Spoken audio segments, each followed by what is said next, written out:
안녕하세요. 가족 이야기 채널을 찾아주신 시청자 여러분 반갑습니다. 한평생을 꽁꽁 숨겨온 가족의 비밀이 있습니다. 누군가 일부러 감춘 것이 아니라 너무나 큰 고통에 차마 입 밖으로 꺼낼 수 없었던 이야기죠. 어느 날 밤 어린 며느리는 아이의 울음소리에 잠에서 깼다가 우연히 시아버지의 방에서 들려오는 기이한 소리를 듣게 됩니다. 한밤중의 속삭임, 어둠 속에 드리워진 그림자는 잠든 줄로만 알았던 과거의 문을 열었습니다. 낡은 장롱 뒤에서 떨어진 낡은 휴대폰부터 잊혀진 옛 연서까지, 그리고 묵묵히 고통을 감내해온 한 남자와 사랑과 혼란의 경계에 선 한 남편의 이야기까지. 마침내 모든 것은 눈물로 얼룩진 법정에서 정과 혈연, 그리고 명예라는 가치의 저울질을 받게 됩니다. 이것은 단순히 잠 못 이룬 어느 하룻밤의 이야기가 아닙니다. 이것은 진실을 파헤치는 여정이며 굳건하다고 믿었던 가정 안에서 한 여성이 보여준 강인함에 대한 교훈입니다. 깊고 잔잔하지만 강렬한 여운을 남기는 이 이야기에 귀 기울여 주시길 바랍니다. 그리고 때로는 침묵이야말로 가장 강력한 목소리가 될 수 있다는 것을 잊지 마세요. 제 이름은 민서, 29살입니다. 세 세대가 함께 사는 집의 며느리죠. 남편 준호는 집안의 막내로, 마음씨는 착하고 아내와 아이를 끔찍이 아끼지만 부모님 앞에서는 유독 약한 모습을 보이는 사람입니다. 저희는 결혼 3년 차에 첫 아이 소리를 낳았고 이제 막 3개월이 지났습니다. 산후조리를 하고 경제적인 여유가 없어 시댁에서 계속 지내게 되었습니다. 그 때문에 시댁 식구들과의 갈등도 조금씩 늘어났죠. 하지만 온 가족이 잠든 고요한 밤, 시아버지의 방에서 상상조차 못했던 엄청난 비밀을 우연히 발견하게 될 줄은 꿈에도 몰랐습니다. 그날 밤도 여느 때처럼 아이에게 젖을 물리고 재웠습니다. 새벽 1시쯤 소리가 다시 칭얼거리며 젖을 찾았습니다. 저는 눈을 비비며 일어나 아이를 안고 창문 커튼을 살짝 걷어 밖을 내다보았습니다. 추적추적 비가 내리는 밖은 칠흑같이 어두웠고 복도에 켜진 희미한 백열등 불빛만이 집안을 비추고 있었습니다. 아이를 달래고 있는데 갑자기 이상한 소리가 들렸습니다. 마치 무거운 책상다리나 가구를 끄는 듯한 소리였습니다. 소리는 복도 맨 끝에 있는 시아버지의 방에서 들려왔습니다. 처음에는 아버님께서 밤에 자주 잠을 설치시니 뒤척이시거나 화장실에 가시는 소리려니 했습니다. 하지만 곧이어 들려온 속삭임은 너무 자가 없는 소리처럼 들렸지만 제 등골을 서늘하게 만들기에 충분했습니다. 심장이 빠르게 뛰기 시작했습니다. 저는 문 쪽으로 귀를 기울여 소리를 엿들었습니다. 이번에는 더 선명하게 들렸습니다. 누군가 중얼거리는 소리, 분명 아버님의 목소리였습니다. 그런데 그 사이사이에 웃음소리 같은 것이 섞여 있었습니다. 혼란스러웠습니다. 잠꼬대를 하시는 걸까? 하지만 시아버님은 원래 과묵하고 점잖으신 분이었고 몽유병이나 정신이 온전치 못한 분은 더더욱 아니었습니다. 게다가 그 목소리는 혼잣말하는 사람 같지 않았습니다. 리듬이 있었고 대화가 오가는 듯했죠. 저는 숨을 죽이고 아이를 다시 눕힌 뒤 조심스럽게 방문을 열었습니다. 남편은 아무것도 모른 채 깊이 잠들어 있었습니다. 저는 가슴에 손을 얹고 심장이 튀어나오지 않도록 진정시키며 살금살금 복도로 나갔습니다. 시아버지의 방문 앞에 서자 안에서 들려오는 목소리가 더욱 뚜렷해졌습니다. 더 이상 중얼거림이 아닌 두 사람의 목소리였습니다. 하나는 분명 아버님의 목소리였고 다른 하나는 여성의 목소리였습니다. 온몸에 전기가 흐르는 듯한 충격을 받았습니다. 이 집에서 여자는 저와 시어머니뿐인데 어머님은 2년 전 암으로 돌아가셨습니다. 그렇다면 저 목소리는 누구의 것일까요? 저는 차마 문을 두드릴 수 없었습니다. 손이 사시나무 떨리듯 떨렸습니다. 저는 몸을 숙여 낡은 경첩 때문에 살짝 벌어져 있는 문틈으로 안을 들여다보았습니다. 방 안에 노란 불빛이 새어나왔고 제가 본 광경은 숨이 멎을 듯한 충격 그 자체였습니다. 시아버지께서는 잠자리에 드신 게 아니었습니다. 침대에 똑바로 앉아 탁자 위에 놓인 사진을 뚫어지라 쳐다보고 계셨습니다. 돌아가신 어머님, 화영 씨의 영정 사진이었죠. 그 앞에는 낡고 해진 잠옷 한 벌이 놓여 있었습니다. 저는 어머님께서 살아생전에 입으시던 옷이라는 걸 알아봤습니다. 하지만 제 등골을 오싹하게 만든 것은 아버님께서 마치 살아있는 사람을 어루만지듯 그 잠옷을 쓰다듬고 계셨다는 사실입니다. 아버님은 어머님의 이름을 부르며 속삭이고 미소 짓고 계셨습니다. 저는 심장이 멎는 듯해 넋나간 사람처럼 뒷걸음질 쳤습니다. 제가 너무 예민했던 걸까요? 아니면 정말로 아버님께서 이상한 행동을 하고 계셨던 걸까요? 저는 벽을 붙잡고 간신히 제 방으로 돌아왔습니다. 추운 날씨에도 온몸에서 식은땀이 흘렀습니다. 그날 밤 저는 한숨도 잘 수 없었습니다. 방금 본 장면이 머릿속에서 떠나지 않았습니다. 다음 날 아침 저는 아무렇지 않은 척 했습니다. 시아버님은 여전히 아무 일 없었다는 듯 식탁에 앉아 계셨습니다. 여전히 점잖으셨고 천천히 식사하셨으며 남편이 건강을 여쭐 때 가끔 고개를 끄덕이실 뿐이었습니다. 하지만 저는 아버님께서 예전에 어머님이 끼시던 금반지, 결혼반지를 끼고 계신 것을 발견했습니다. 어머님이 돌아가신 후 장롱 안에 넣어두셨던 반지였습니다.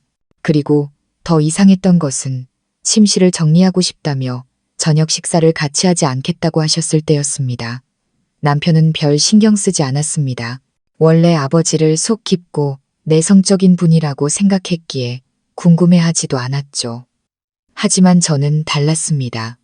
그날 밤 이후 제 마음속에는 형언할 수 없는 불안감이 무겁게 자리 잡았습니다. 그리고 그 불안감은 저로 하여금 그 방과 시아버지의 기이한 행동에 대해 끝까지 파헤쳐야 한다는 충동을 불러일으켰습니다. 아버님께서 무언가를 숨기고 계신 걸까요? 아니면 정말로 가족들이 모르는 사이 정신적으로 불안정한 상태에 빠지신 걸까요? 저는 계획을 세우기 시작했습니다. 하지만 그 방, 아버님의 사적인 세계로 깊이 들어갈수록 제가 마주하게 될 것이 슬픔으로 얼룩진 과거와 직접 보지 않았다면 절대 믿지 못했을 비밀이라는 것을 그때는 알지 못했습니다. 그날 아침 저는 평소처럼 시아버지께 차를 내어드렸습니다. 손으로는 찬물을 따르고 있었지만 머릿속은 복잡했습니다.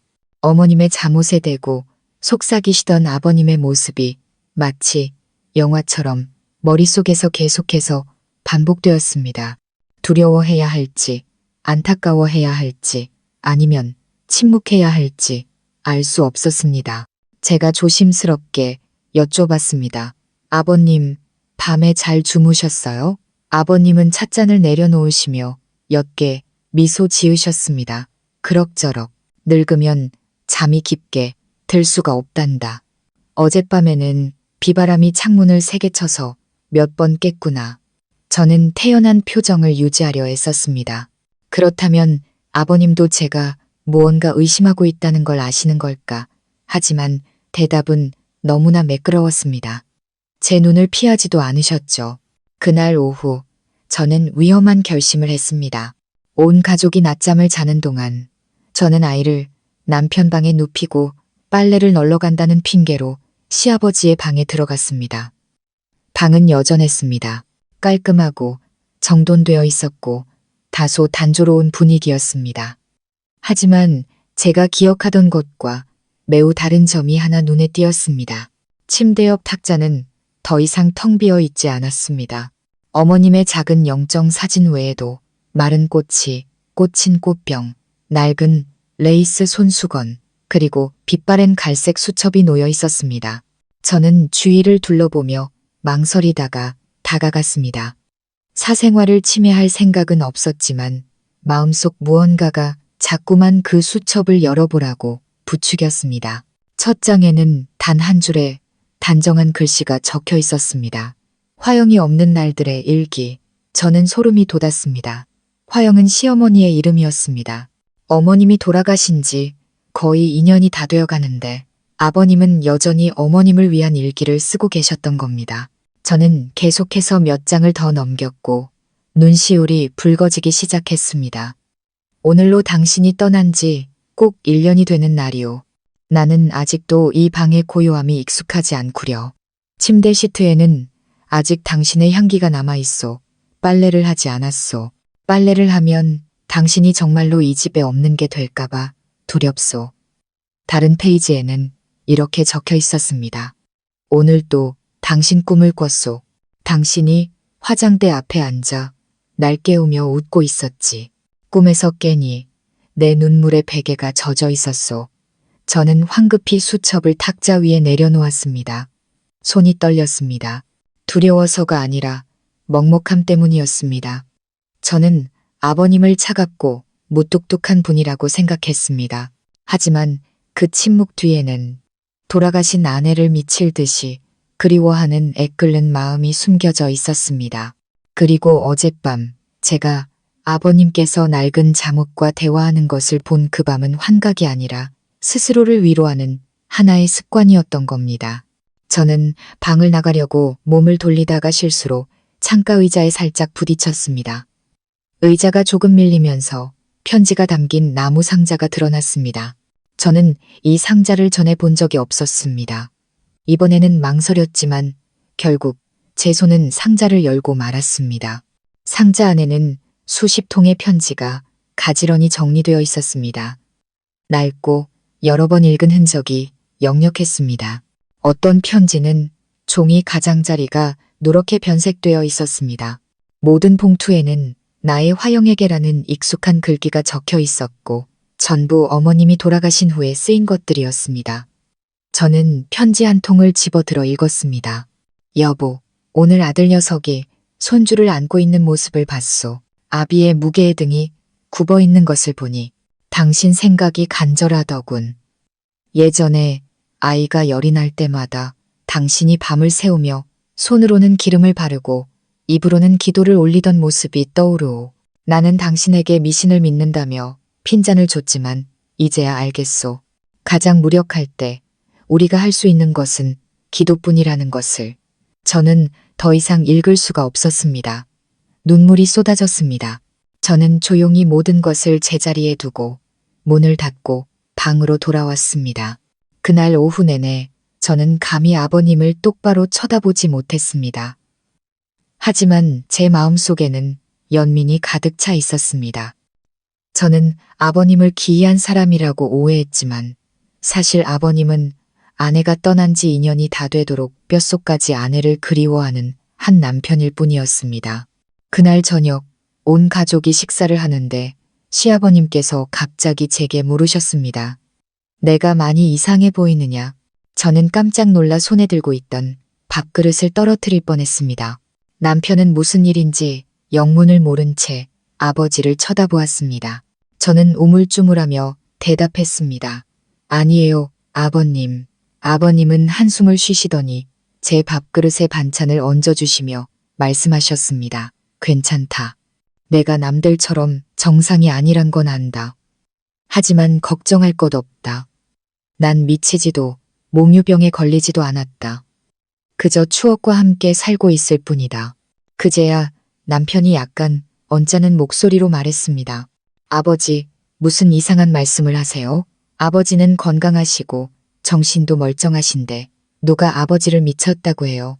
아버님은 옅게 웃으시더니 식사가 끝날 때까지 침묵을 지키셨습니다. 그날 밤 아이를 재우고 나서 저는 조용히 시아버지의 방문 앞으로 가 가볍게 노크했습니다. 아버님, 잠시 이야기 좀 나눌 수 있을까요? 아버님께서 문을 여셨습니다. 노란 불빛 아래 아버님의 얼굴에는 고독한 주름이 선명했습니다. 저는 아버님 옆에 앉아 아무것도 묻지 않고 그저 조용히 말했습니다. 아버님, 저 다 봤어요. 일부러 그런 건 아니지만 저 아버님 마음 이해해요. 원망하지 않아요. 아버님은 저를 바라보셨습니다. 눈가가 약간 붉어져 있었습니다. 아버님은 고맙다는 듯 고개를 끄덕이셨습니다. 고맙다, 민서야. 늙은이의 외로움을 모두가 이해해주는 건 아니지. 그저 내 어미가 저 세상에서 편히 쉴 수 있도록 이 일은 비밀로 해주길 바랄 뿐이다. 저는 아버님의 손을 잡았습니다. 약속할게요. 하지만 아버님, 모든 걸 혼자 짊어지려고 하지 마세요. 저희가 있잖아요. 아버님은 혼자가 아니세요. 저는 이대로 모든 것이 끝날 줄 알았습니다. 하지만 제 착각이었습니다. 일주일 후 아버님께서 현실의 공간을 되찾기 위해 방을 다시 정리하고 싶다고 갑자기 말씀하셨습니다. 저는 아버님을 도와 물건을 옮겼습니다. 그리고 벽에 붙어 있던 낡은 장롱을 드러냈을 때 저는 그 자리에서 얼어붙게 만드는 물건을 발견했습니다. 벽 틈새에서 낡은 휴대폰 하나가 떨어졌습니다. 잠금은 풀려 있었고 그 안에는 녹음 파일들이 들어 있었습니다. 파일 이름은 그의 밤 침실 녹음. 아버님께서 녹음하신 걸까요? 아니면 누군가 비밀리에 감시하고 있었던 걸까요? 이야기는 그리움에서 멈추지 않고 제가 상상했던 것보다 훨씬 더 끔찍한 무언가를 향해 열리기 시작했습니다. 저는 벽 틈새에서 떨어진 휴대폰 앞에서 마치 누군가에게 뺨을 맞은 것처럼 멍하니 서 있었습니다. 휴대폰을 집어드는 손이 떨렸습니다. 아직 배터리가 남아있는지 화면이 희미하게 켜져 있었습니다. 비밀번호는 없었고 모든 것이 선명하게 보였습니다. 마치 다른 사람이 발견하도록 일부러 놓아둔 것처럼요. 저는 녹음 목록을 열었습니다. 밤녹음 1, 밤녹음 2부터 밤녹음 10까지 순서대로 번호가 매겨진 파일 10여 개가 나타났습니다. 저는 마른 침을 삼키고 아까 처음 봤던 밤녹음 5 파일을 가볍게 눌렀습니다. 목소리가 흘러나왔습니다. 분명 시아버지의 목소리였지만 지난밤 제가 들었던 독백이 아니었습니다. 누군가와 아주 명확하고 또렷하게 대화하는 목소리였고 심지어 대답하는 소리까지 들렸습니다. 등골이 오싹해졌습니다. 봤지? 오늘 저 녀석도 애를 한참 울리고 나서야 안아주더군. 당신이 살아있었으면 우리 손주가 저렇게 배아리하게 두지 않았을 텐데. 그러자 낮고 멀리서 들려오는 듯한 하지만 분명 사람의 목소리인 여성의 목소리가 대답했습니다. 당신이 뭘 알아요? 요즘 여자들은 옛날하고 달라요. 심장이 쿵 내려앉았습니다. 시어머니의 목소리였습니다. 말도 안 돼. 어머님은 2년 전에 돌아가셨는데 어떻게 어머님의 목소리가 이 기계 안에 있을 수 있지? 저는 서둘러 녹음 파일을 끄고 다른 파일들을 열어보았습니다. 밤 6, 밤 7, 모든 파일에 대화 소리가 담겨 있었습니다. 대화의 일부는 마치 연출된 것처럼 또 어떤 부분은 실제처럼 들렸습니다. 저는 휴대폰을 챙겨 장롱을 닫고 시아버지 앞에서 태연한 척했습니다. 아버님, 저 상자들은 거실로 옮겨 놓을게요. 아버님은 고개도 들지 않으시고 그저 하고 대수롭지 않게 대답하셨습니다. 저는 휴대폰을 재킷 주머니 깊숙이 숨기고 서둘러 방으로 향했습니다. 문을 닫자마자 침대에 주저앉았습니다. 머릿속이 아찔했습니다. 만약 이게 시아버지의 휴대폰이 맞다면 아버님은 돌아가신 아내와의 독백을 스스로 녹음하신 겁니다. 하지만 아니라면 다른 누군가가 아버님 방에 몰래 설치한 녹음 장치라면 이건 훨씬 더 무서운 일이었습니다. 저는 온 가족이 잠든 밤이 되어서야 몰래 휴대폰을 꺼내 더 자세히 확인했습니다. 기기 메모리는 거의 가득 차 있었고 녹음 폴더 외에 옛날 사진이라는 폴더도 있었습니다. 열어보자 심장이 다시 한번 철렁했습니다. 그 안에는 어머님이 요리하시거나 청소하시거나 툇마루에 앉아 계신 모습부터 병원에 누워 계신 모습까지 100장이 넘는 사진이 있었습니다. 제가 한 번도 본 적 없는 사진들이었죠. 어떤 사진은 멀리서 찍은 것처럼 보였고 마치 몰래 촬영된 듯 했습니다. 심지어 어머님이 이불을 덮고 침대에 누워 계실 때 문틈으로 찍은 사진들도 있었습니다. 누가 감시하고 있었던 걸까요? 저는 제 눈을 믿을 수 없었습니다. 그 사진들은 가족 앨범 어디에도 없었습니다. 그렇다면 누가 찍은 걸까요? 뼈마디 사이사이로 소름 끼치는 공포가 스며들었습니다. 저는 밤 녹음 3 파일을 켜고 이번에는 아주 작은 소리 하나까지 집중해서 들었습니다. 남자의 목소리는 여전히 시아버지였지만 여자의 목소리는 시어머니의 목소리와는 달랐습니다. 약간 톤이 어긋나고 더 쉬어 있었으며 어떤 부분은 마치 편집된 것처럼 끊겼습니다. 저는 의심하기 시작했습니다. 누군가가 이 대화들을 조작한 것은 아닐까?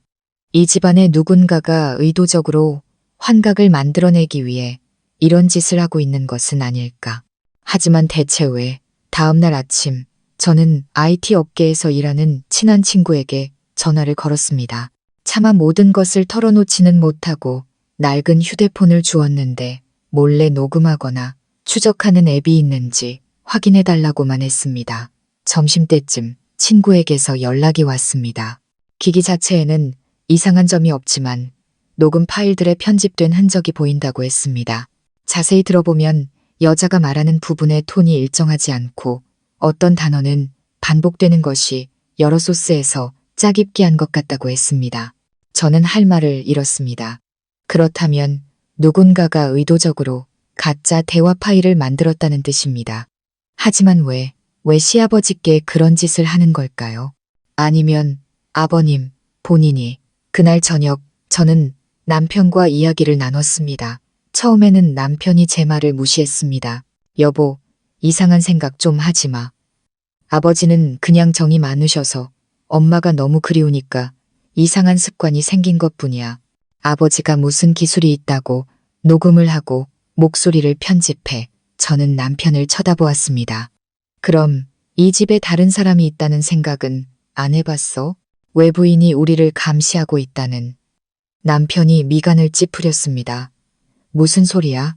우리 집엔 아버지랑 우리 부부 그리고 아기 말고 낯선 사람이 어디 있어. 아, 아버지 형님이신 동진 큰아버님 계시지.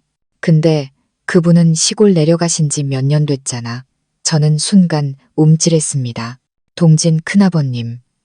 항상 말이 없고 시골에 혼자 살기 전까지 10년 동안 이 집에서 함께 살았던 분. 그는 인색하고 교류가 적었지만 시어머니가 살아계실 때 유독 관심을 보이셨습니다. 저는 그분이 어머님을 바라보는 눈빛이 이상하다고 느낀 적이 몇 번 있었습니다. 존중하는 것 같으면서도 어딘가 죄책감이 서려 있는 듯한 눈빛. 하지만 그때는 그저 혈육의 정이려니 생각했습니다. 한 가지 생각이 머리를 스치자 등골이 오싹해졌습니다. 이 녹음 파일들 뒤에 있는 사람이 시아버지가 아니라 동진 큰아버님일지도 모른다는 생각. 저는 서둘러 휴대폰을 다시 확인하고 이번에는 메모 앱을 꼼꼼히 훑어보았습니다. 초안 폴더에 짧은 글이 있었습니다. 동진, 그 녀석이 진실을 알게 해선 안 돼. 민서가 눈치채면 모든 게 무너진다. 저는 다리에 힘이 풀렸습니다. 여기서 동진은 큰아버님일까요? 아니면 글을 쓴 사람일까요? 그리고 그 녀석은 저를 말하는 걸까요? 저는 숨이 가빠지고 머리가 터질 것 같았습니다. 이 이야기는 더 이상 아내를 그리워하는 남편이나 한밤중에 속삭임이 들리는 방에 대한 단순한 이야기가 아니었습니다. 이것은 비밀이고 음모이며 이 집 안에서 벌어지고 있는 훨씬 더 어두운 무언가였습니다.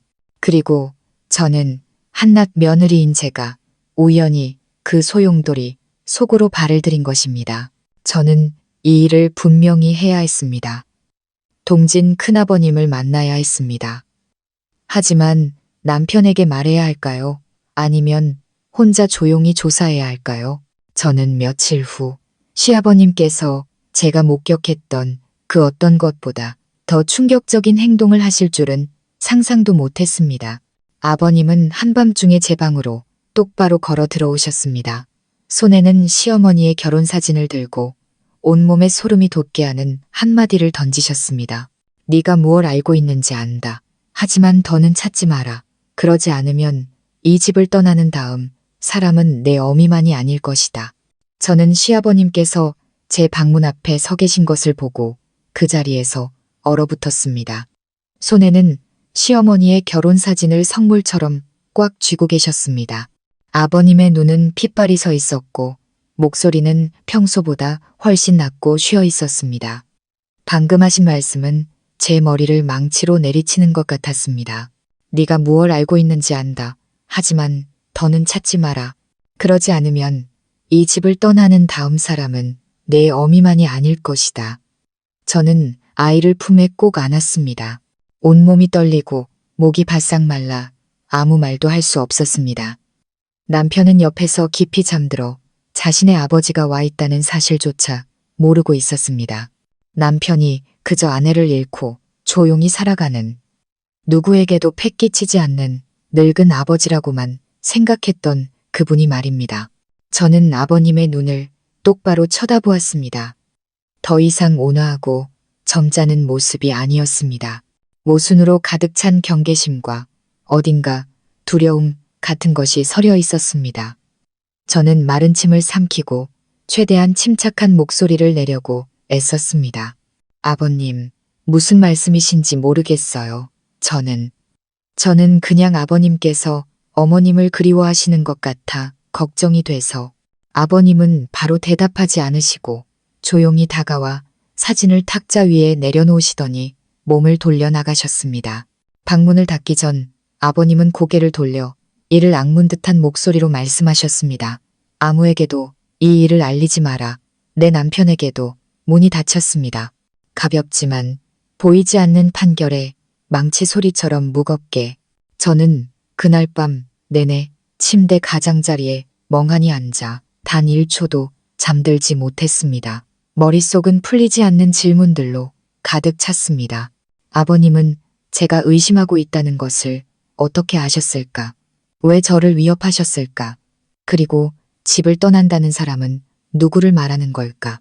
다음 날 아침 저는 아이가 미열이 있다는 핑계로 하루 휴가를 냈습니다. 생각할 시간이 필요했습니다.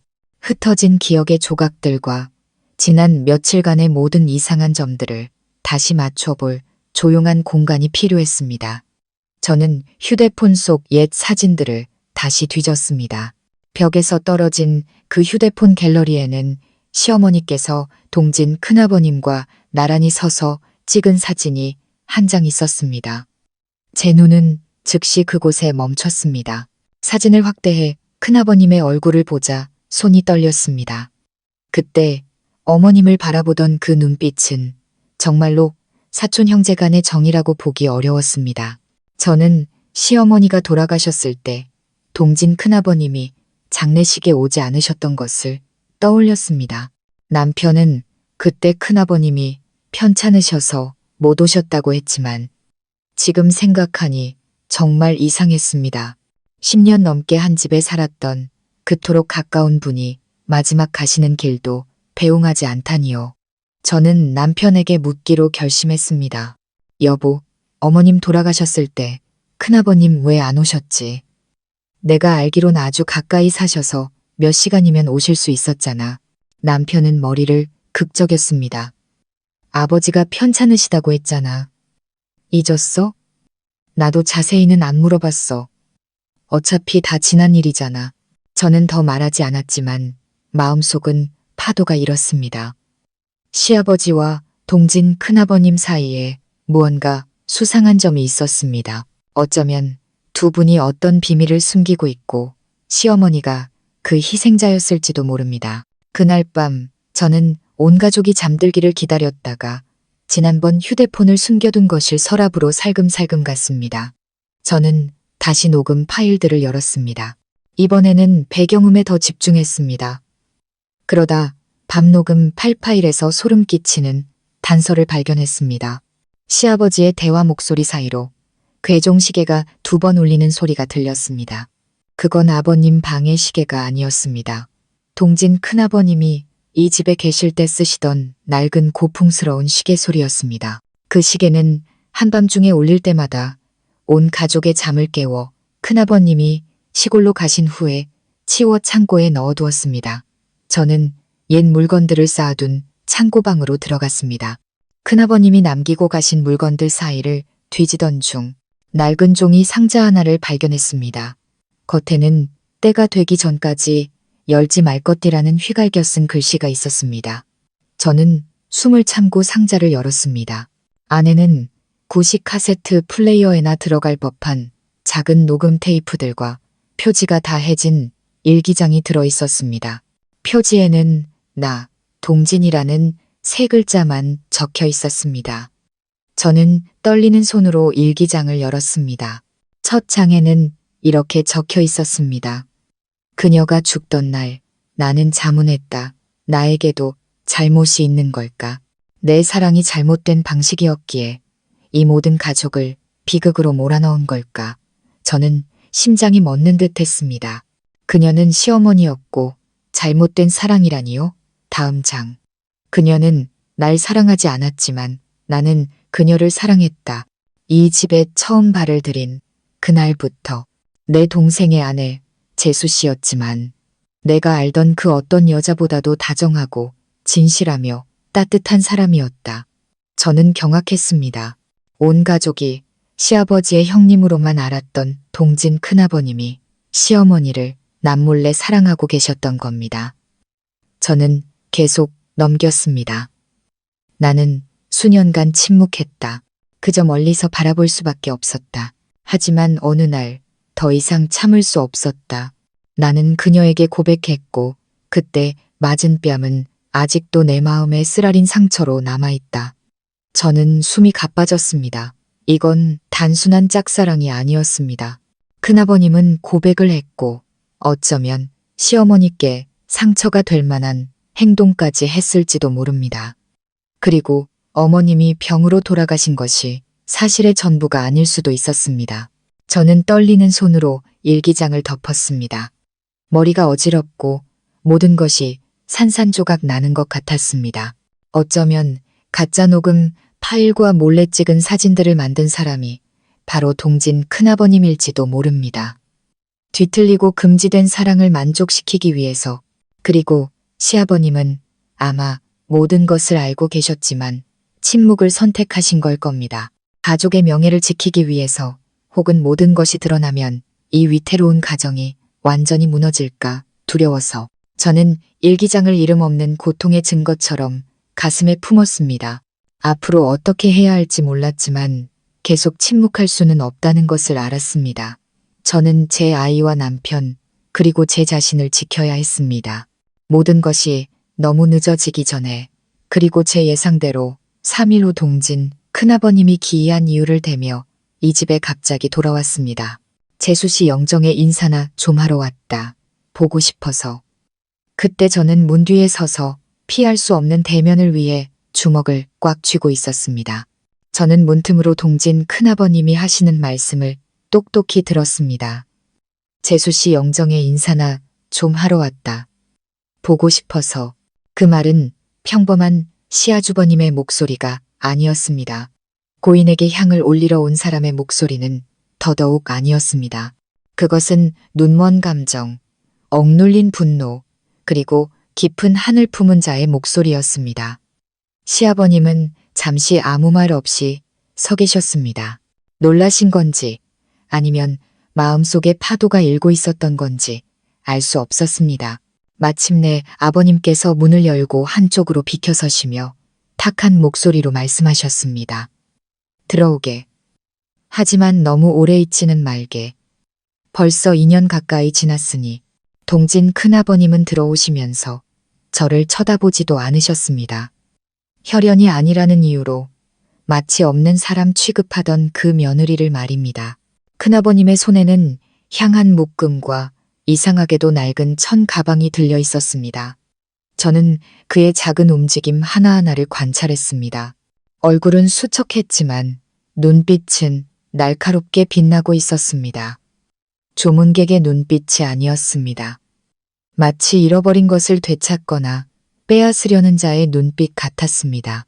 큰아버님은 영정 앞으로 다가가 향을 피우고 아주 작은 목소리로 무언가 중얼거리셨습니다. 무슨 말인지는 들리지 않았습니다.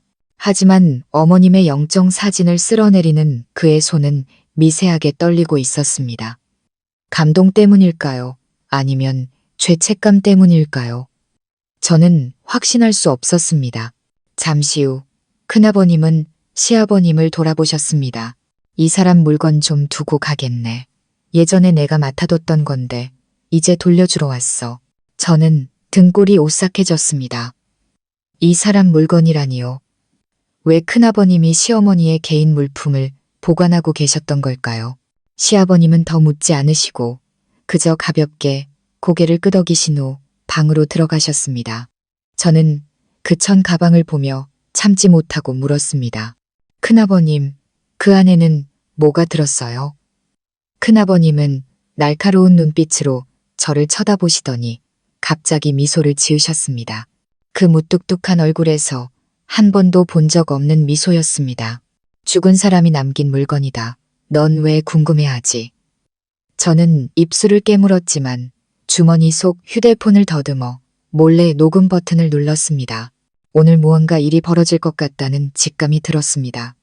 큰아버님은 의자에 앉아 가방을 여셨습니다. 낡은 손수건 몇 장, 빛바랜 회색 스웨터, 그리고 창고에서 찾았던 것과 똑같은 가죽 표지의 수첩이 보였습니다. 큰아버님은 그것을 보물처럼 두 손으로 들어 가슴에 꼭 껴안더니 한숨을 쉬셨습니다. 내가 좀 더 용감했더라면 모든 것이 달라졌을 텐데 저는 주먹을 꽉 쥐었습니다. 어떻게 달라졌을 거라는 말씀이세요? 큰아버님은 저를 꿰뚫어 보는 듯한 눈빛으로 바라보셨습니다. 민서, 너 내가 생각했던 것보다 훨씬 많은 걸 알고 있구나. 저는 숨이 멎는 듯 했습니다. 그렇다면 큰아버님은 알고 계셨던 겁니다.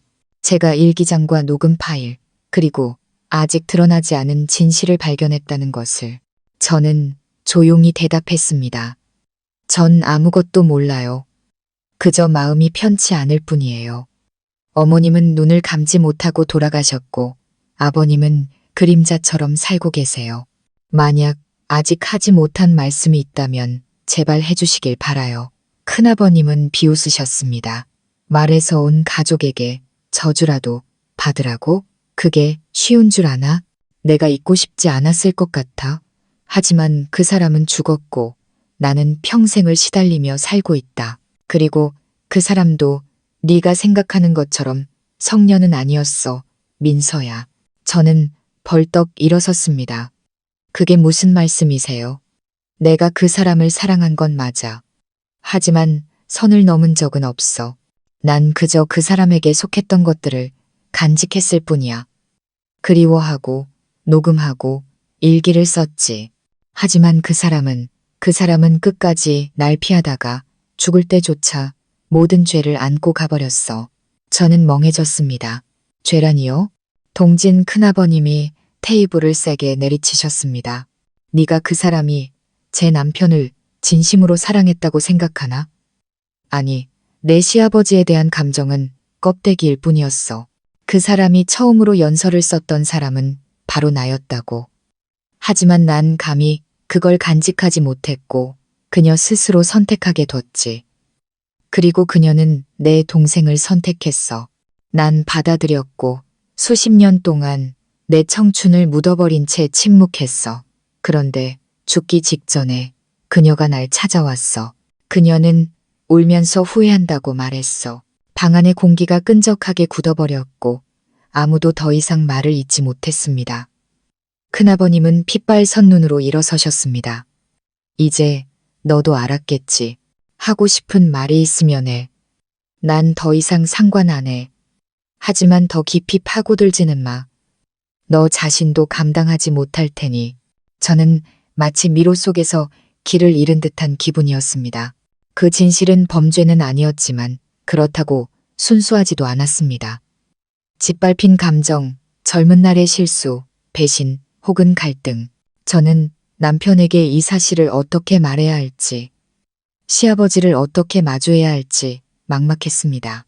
수년간 침묵해온 그 남자는 사실 모든 것을 알고 모든 것을 목격했지만 가정을 온전한 모습으로 지키기 위해 눈을 감아버렸던 것입니다. 그날 밤 저는 시어머니의 영정사진 앞에 오랫동안 앉아 있었습니다. 향을 피우고 멀리 있는 사람에게 말하듯 속삭였습니다. 어머님, 만약 이 세상 어딘가에 계시다면 제게 단 한 가지만 알려주세요. 제가 침묵해야 할까요? 아니면 모든 것을 말해야 할까요? 마치 차가운 바람이 스쳐 지나간 듯 촛불이 갑자기 훅 꺼졌습니다. 그리고 그날 밤 저는 시어머니 꿈을 꾸었습니다. 어머님은 아무 말씀도 하지 않으시고 그저 침대 옆에 서서 슬픔이 가득한 눈으로 시아버지의 방 쪽을 가리키셨습니다. 저는 식은땀을 흘리며 잠에서 깼습니다. 마치 누군가 제 심장을 가볍게 움켜쥔 것 같았습니다. 다음 날 아침 저는 결심했습니다. 말로써가 아니라 다른 방법으로 모든 것을 밝혀내기로. 저는 녹음기를 다시 켤 것입니다. 하지만 이번에는 시아버지의 방 안에 직접 놓을 것입니다. 그 남자가 감내해 온 것들 외에 또 무엇을 숨기고 있는지 알아야 했습니다. 저는 깊이 생각했습니다. 제가 그동안 목격한 것들은 단순히 기억이나 아쉬움이 아니었습니다. 너무나 깊이 묻혀있던 비밀에 흩어진 조각들이었습니다. 그리고 제가 그 조각들을 맞추지 못한다면 이 집에 사는 며느리인 저 자신이 다음으로 출구 없는 깊은 구렁텅이에 빠지게 될 것이었습니다. 그날 밤 저는 남편이 의심하지 않도록 일찍 피곤한 척했습니다. 아이를 재운 후 저는 충전해둔 작은 녹음기를 수건에 감싸 시아버지의 방으로 향했습니다. 방문은 살짝 열려 있었고 노란 불빛이 새어나왔습니다. 저는 가볍게 노크했습니다. 아버님, 잠시 들어가도 될까요? 시아버님은 약간 놀라신 듯 하더니 고개를 끄덕이셨습니다. 그래, 들어오너라. 저는 침대 가장자리에 앉아 방을 둘러보았습니다. 모든 것이 여전히 깔끔하게 정돈되어 있었습니다. 하지만 제 눈에 띈 것은 시어머니의 결혼사진 액자가 새 것으로 바뀌어 있다는 점이었습니다. 반짝이는 새 액자. 최근에 닦거나 교체하신 것 같았습니다. 저는 심호흡을 하고 최대한 부드러운 목소리로 말했습니다. 아버님, 요즘 피곤해 보이시고 밤에도 잘 못 주무시는 것 같아서요. 건강이 걱정돼서요. 아버님은 저를 보시더니 순간 움찔하시다가 이내 시선을 떨구셨습니다. 괜찮다. 아마 늙어서 밤에 헛된 꿈을 많이 꿔서 그런가 보다. 저는 고개를 끄덕이며 몰래 수건을 침대 머리맡 선반에 올려놓았습니다. 소리가 가장 잘 녹음될 만한 곳이었습니다. 수건 안에는 녹음기가 들어있었고 소리가 감지되면 자동으로 녹음되도록 설정해 두었습니다. 저는 일어서며 말했습니다. 아버님, 푹 주무세요. 저는 방으로 돌아갈게요. 문으로 향하는데 아버님께서 갑자기 저를 부르셨습니다. 민서야, 만약 네가 나에 대해 실망할 만한 무언가를 발견하게 된다면 날 미워하겠느냐? 저는 그 자리에 멈춰 섰습니다. 아버님의 질문에 가슴이 저려왔습니다. 저는 바로 대답하지 않고 조용히 돌아서서 아버님의 눈을 똑바로 바라보았습니다. 만약 그게 사실이라면 저는 아버님을 미워하지 않을 거예요. 다만 너무 오랫동안 저에게 숨기신 것에 대해 아버님께서 스스로를 미워하실까봐 두려울 뿐이에요. 저는 더 이상 쳐다보지 못하고 돌아섰습니다. 그 대답은 아버님뿐만 아니라 진실과 평온의 경계에 서 있는 제 자신을 위한 것이기도 했습니다. 그날 밤 저는 잠을 이루지 못했습니다. 다음 날 아침 시아버님께서 이른 산책을 나가신 틈을 타 저는 몰래 방에 들어가 녹음기를 회수했습니다. 밤새 녹음된 파일을 여는 제 손이 떨렸습니다. 처음에는 가벼운 소음, 침대 소리, 발소리가 들리더니 곧이어 아버님의 목소리가 들렸습니다. 하지만 평소의 목소리가 아닌 감정이 가득 담긴 속삭임이었습니다. 화영, 거기 있소. 오늘 민서가 날 보는 눈빛이 마치 모든 걸 아는 것 같았소. 이제 난 어찌해야 하겠소. 저는 할 말을 잃었습니다. 또다시 한밤중의 대화였습니다. 하지만 이번에는 달랐습니다. 이전 녹음 파일처럼 편집된 여성의 목소리는 없었고 오직 아버님의 목소리와 소름 끼치는 침묵만이 존재했습니다. 그러다 갑자기 아버님의 목소리가 메었습니다.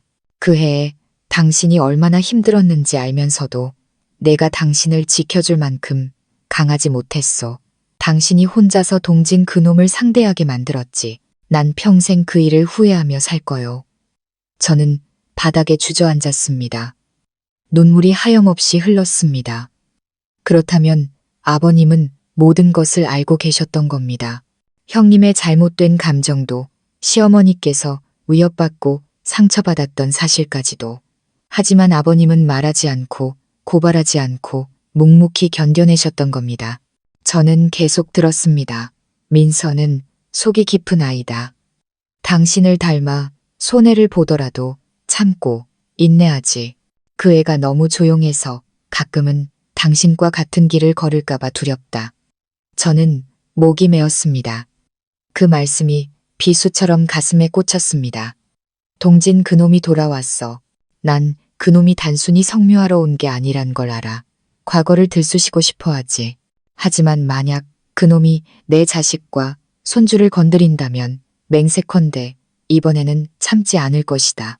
저는 파일을 계속 넘겼습니다. 거의 끝부분에서 아버님의 목소리가 이상하게 변했습니다. 단호하고 차가워진 목소리였습니다. 만약 네가 이걸 듣고 있다면 동진, 이제 그만둬라. 네가 오래전 내 방에 녹음기를 설치했던 것도 알고 화영이를 따라다녔던 것도 안다. 하지만 이제 민서와 내 손주를 건드린다면 난 모든 것을 터뜨릴 것이다. 네가 내 형이라 할지라도. 녹음은 긴 침묵 속에서 끝났습니다. 저는 떨리는 손으로 기기를 껐습니다. 한마디 한마디가 차가운 바람처럼 제 가슴을 파고들었습니다. 시아버님은 미치신 게 아니었습니다. 아버님은 완전히 제정신이었고 자신이 친형이었던 자에게 수년간 감시당하고 있다는 사실을 알고 계셨던 겁니다. 그날 오후 동진 큰아버님이 다시 나타났습니다. 이번에는 시어머니의 낡은 책들을 돌려주러 왔다며 종이 상자를 들고 왔습니다. 저는 시아버님을 혼자 두지 않았습니다. 그 자리에 앉아 모든 것을 지켜보았습니다. 큰아버님이 상자를 테이블에 내려놓고 아버님을 돌아보셨습니다. 이제 모든 걸 확실히 말해야 할 때가 온 것 같군. 더는 숨기지 않겠네.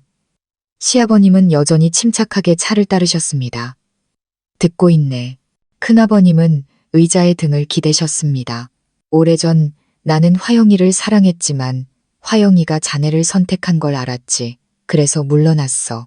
하지만 그녀가 죽기 전 마지막 밤 나에게 전화를 했어. 울면서 자네가 자기를 믿어주지 않는다고 했어. 그 종이 한 장 때문에 자기를 오해하고 원망한다고. 저는 미간을 찌푸렸습니다. 무슨 종이요? 큰아버님은 저를 보며 살짝 비웃으셨습니다. 화영이가 젊었을 때 나에게 썼던 편지 한 통, 별 내용은 아니었어. 하지만 자네가 그걸 읽고는 일주일 내내 침묵했지. 한마디 말도 질문도 없이. 화영이는 상처받고 우울해했어. 나는 만약 그때 자네가 그녀를 용서했다면 화영이가 그렇게 빨리 삶을 포기하지는 않았을 거라고 생각해. 시아버님은 대답하지 않으셨습니다. 찻잔을 보시는 눈빛이 아득했습니다. 내가 틀렸을 수도 있지. 동진 큰아버님이 말을 이었습니다. 하지만 나도 불쌍한 놈이야. 조용히 사랑했고 남몰래 잘못했으며 다른 남자를 선택한 여자의 뒷모습만 보며 살았으니까. 저는 일어서서 진지한 목소리로 말했습니다. 하지만 큰아버님은 틀리셨어요. 감정에는 죄가 없지만 사생활을 침해하고 감시하고 몰래 녹음해서 함정을 파는 것은 잘못이고 죄예요. 그리고 만약 더 이상한 짓을 하신다면 제가 어머님을 대신해서 모든 것을 밝히겠습니다. 큰아버님은 저를 뚫어지라 쳐다보시더니 잠시 후 작게 고개를 끄덕이셨습니다. 그 사람과 똑같군. 눈빛, 목소리, 그 당돌함까지. 네가 이 집 며느리인 건 맞구나. 큰아버님은 떠나셨습니다. 이번이 마지막일 것 같다는 느낌이 들었습니다. 하지만 제 마음속에서는 과거의 망령이 아직 끝나지 않았다는 것을 알고 있었습니다. 왜냐하면 그날 밤 저는 집문 앞에 놓인 익명의 편지 한 통을 받았기 때문입니다. 편지에는 휘갈겨 쓴 단 한 줄의 글씨만 있었습니다. 네가 모든 것을 안다고 생각한다면 그건 착각이다. 다음 희생자가 되지 마라. 저는 익명의 편지를 손에 들고 있었습니다. 등 뒤로 식은땀이 흘렀습니다. 휘갈겨 쓴 글씨. 이름도 없이 보낸 사람이 누군지 알 수 없었지만 필체에는 분노와 협박이 가득했습니다. 단 한 줄, 네가 모든 것을 안다고 생각한다면 그건 착각이다.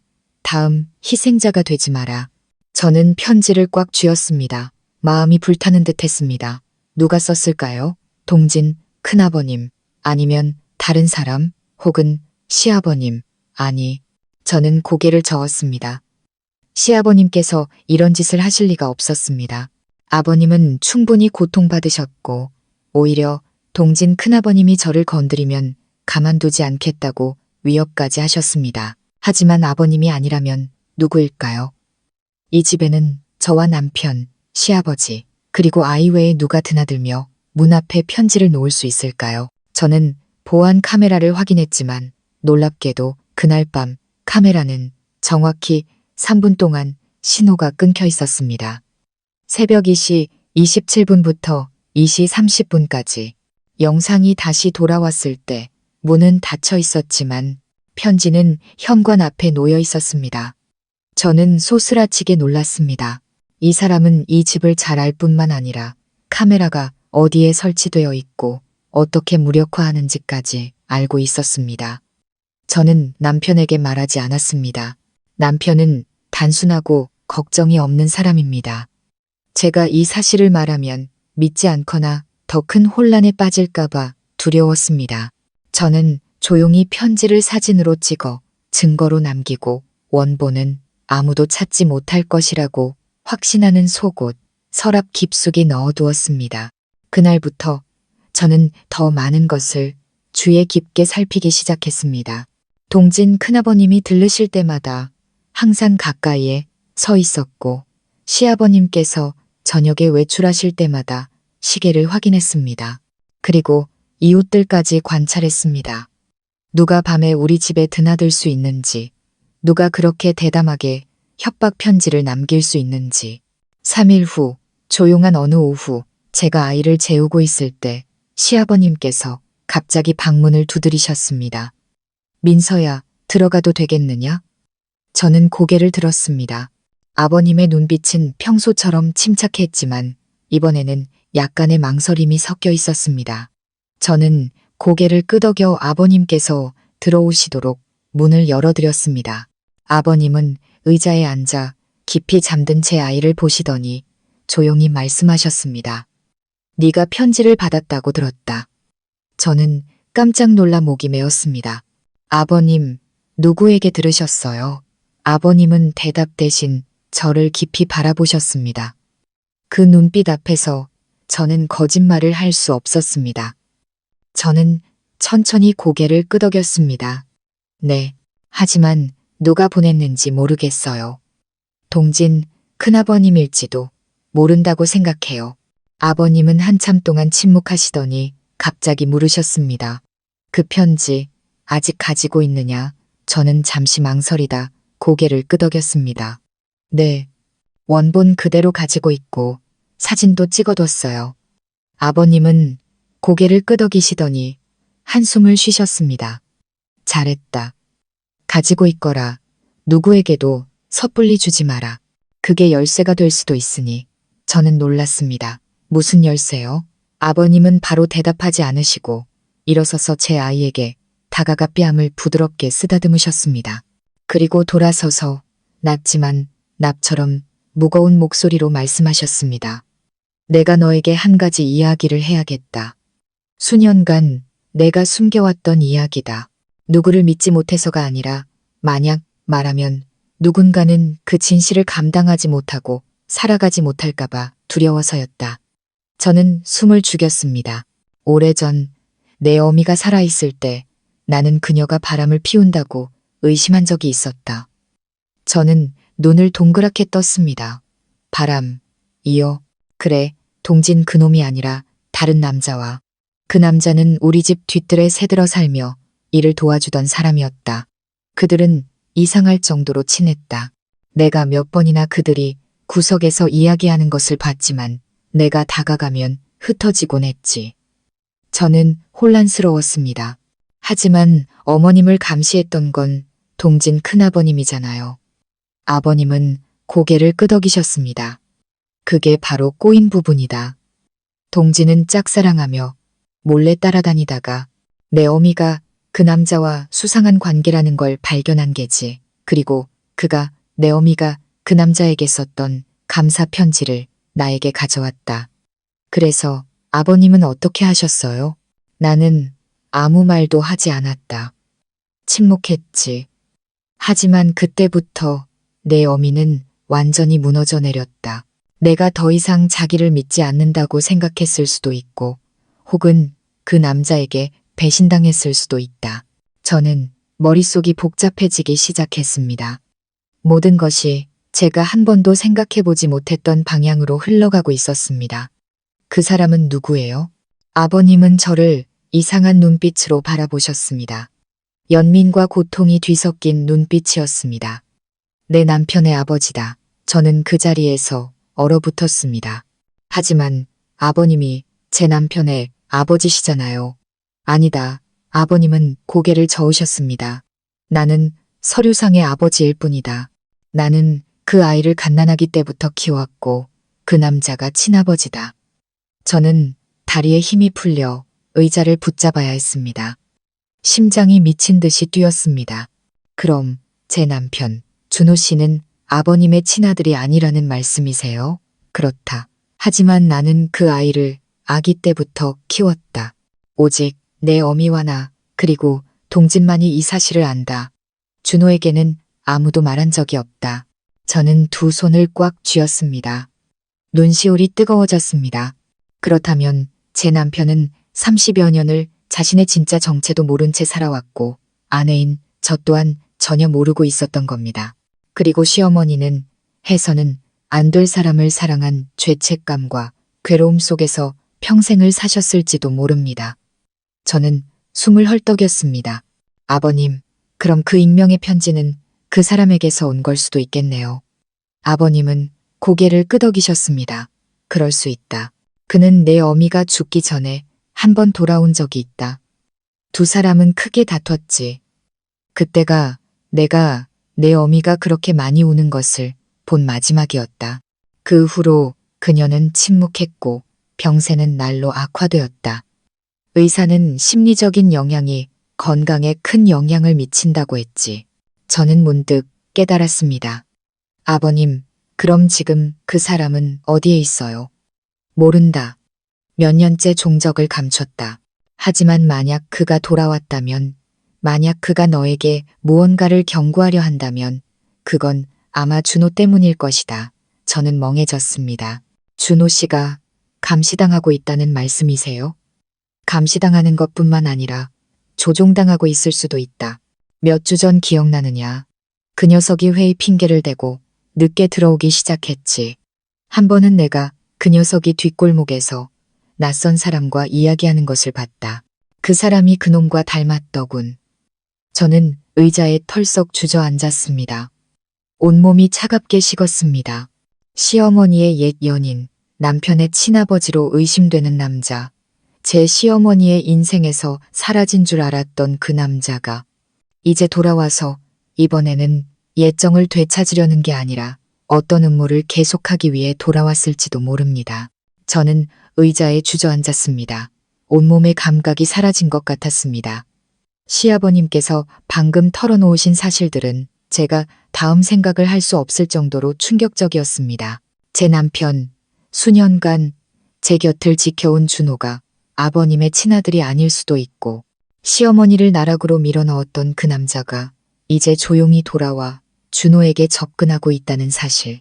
저는 숨을 헐떡였습니다. 제 주변의 모든 세계가 빙글빙글 돌며 무너져 내리는 것 같았습니다. 아버님, 저는 목이 메어 간신히 불렀습니다. 만약 아버님 말씀이 맞다면 그 남자는 왜 돌아온 걸까요? 준호 씨에게 대체 뭘 하려는 걸까요? 시아버님은 한참 동안 깊은 생각에 잠기셨습니다. 앙상한 두 손을 꽉 쥐시자 목소리가 쉬어 있었습니다. 확신할 수는 없다.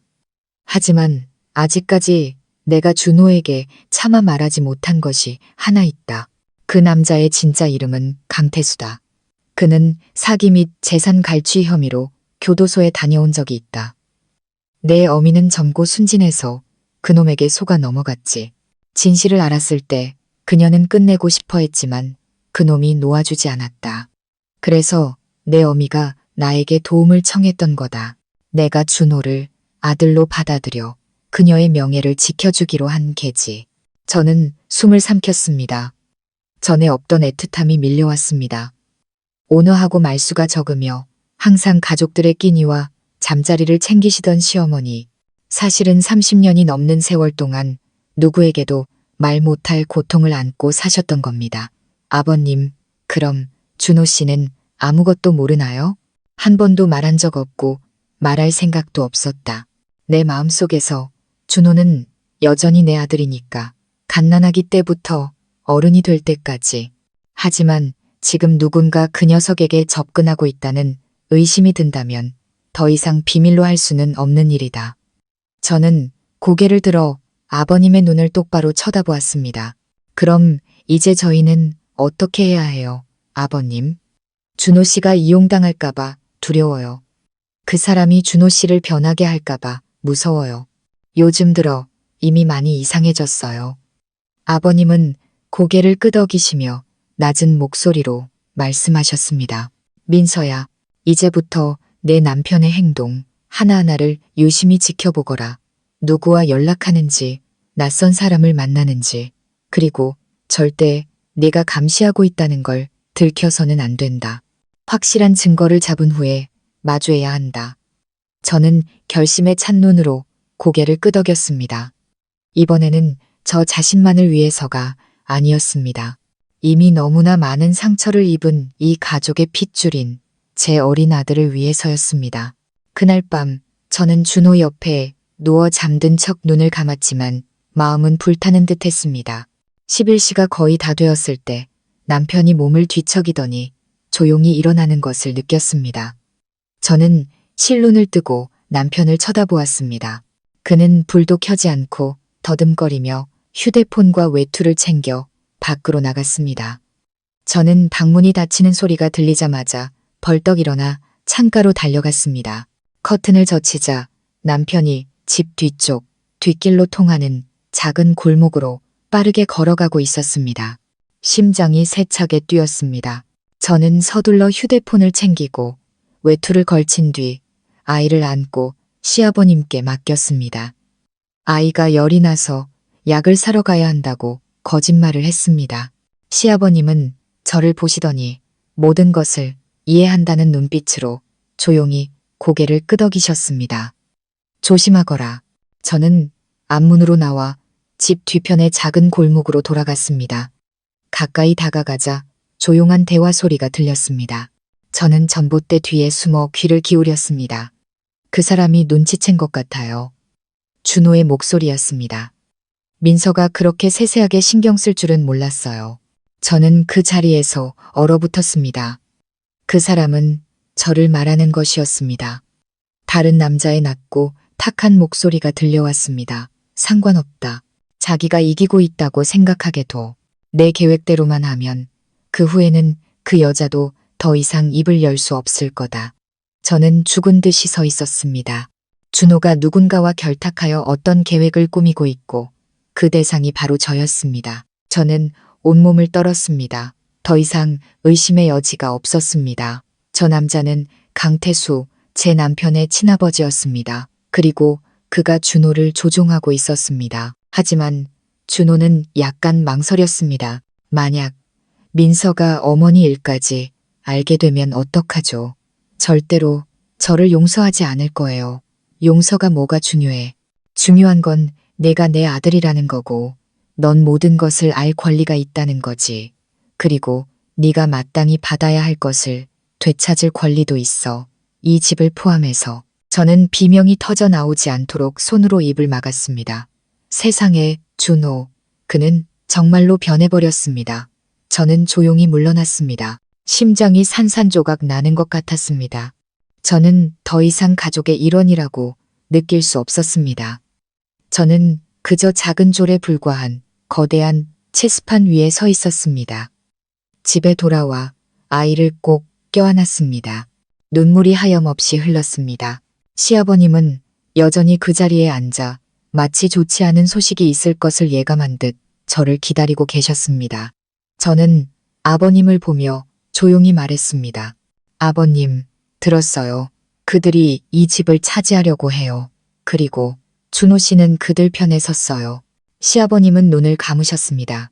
아무 말씀도 하지 않으시고 그저 두 손을 꽉 쥐어 손톱이 살갗을 파고들 정도였습니다. 잠시 후 아버님은 눈을 뜨셨습니다. 목소리는 평온했지만 이상할 정도로 단호했습니다. 알겠다. 그들이 싸움을 원한다면 마지막 한 판을 벌여주지. 하지만 민서야, 너는 강해야 한다. 앞으로 벌어질 일들은 결코 쉽지 않을 테니. 저는 불타는 듯한 눈빛으로 고개를 끄덕였습니다. 네, 아버님. 이제 더 이상 물러설 곳이 없어요. 그리고 그날부터 저는 며느리로서, 엄마로서, 그리고 진실이 다시 한번 묻히는 것을 용납할 수 없는 한 여성으로서 반격을 시작했습니다. 그날 밤 이후 저는 더 이상 순진하고 완벽한 가정에 대한 환상 속에 사는 여자가 아니었습니다. 저를 구해줄 수 있는 사람은 저 자신뿐이라는 것을 깨달았습니다. 남편의 어머니 인생을 망가뜨린 자에게 조종당하며 등을 돌린 남편에게 더는 기댈 수 없었습니다. 시아버님은 몇 년은 더 늙으신 것 같았습니다.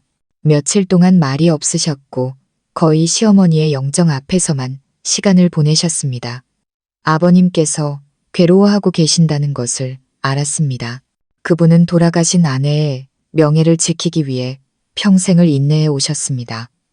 이제는 자신이 키운 아들이 원수의 손에 놀아나는 것을 지켜봐야 했습니다. 어느 날 아침 제가 아이에게 이유식을 먹이고 있을 때 아버님께서 저를 방으로 부르셨습니다. 민서야, 이걸 보여주고 싶구나. 아버님은 제단 아래 맨 밑 서랍을 여셨습니다. 안에는 세월의 바랜 비닐에 쌓인 낡은 서류 뭉치가 있었습니다. 아버님은 그것을 책상 위에 내려놓고 조심스럽게 한 장씩 넘기셨습니다. 이건 내 시어머니의 유언장이다. 공증을 받지 않은 자필 유언장이지만 내 어미의 지장과 증인이 있다. 저는 눈을 동그랗게 떴습니다. 유언장이요?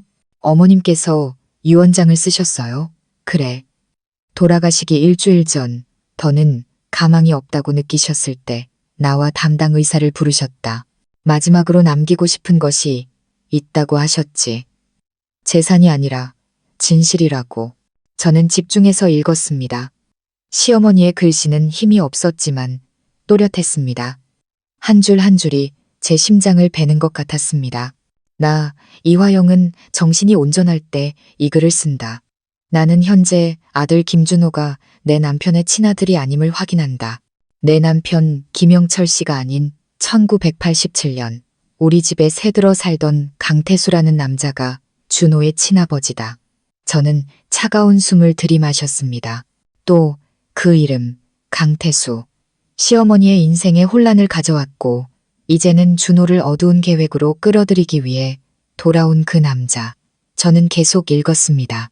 나는 강태수를 사랑한 적이 없다. 나는 속았다. 내가 임신한 것을 알자 그는 떠났다. 나는 부끄러웠고 모든 것을 숨기고 싶었다. 다행히 내 남편, 내 인생에서 가장 선량한 그 남자가 아이를 친아들처럼 받아주었다.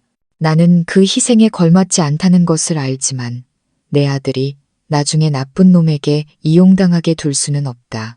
만약 언젠가 강태수가 돌아온다면 이 유언장을 보관하는 사람은 부디 이것을 세상에 공개하여 우리 가족을 지켜주길 바란다. 저는 입술을 깨물었습니다. 눈이 따가웠습니다. 그 조용하던 시어머니는 사실 오래전부터 모든 것을 준비하고 필요한 날을 기다리고 계셨던 겁니다. 아버님, 증인은 누구예요? 저는 목이 메어 물었습니다. 박인수 원장님이다. 내 어미를 치료해 주셨던 분이지. 지금은 은퇴하셨지만 저쪽 동네에 아직 살아계신다. 이제 그분을 다시 모셔와야 할 때가 된 것 같다. 저는 고개를 끄덕였습니다. 머릿속에 명확한 계획이 그려졌습니다. 그날 밤부터 저는 매일 일기를 쓰기 시작했습니다. 준호의 이상한 행동, 몰래 보내는 문자, 이유 없이 외출하는 모든 것을 기록했습니다.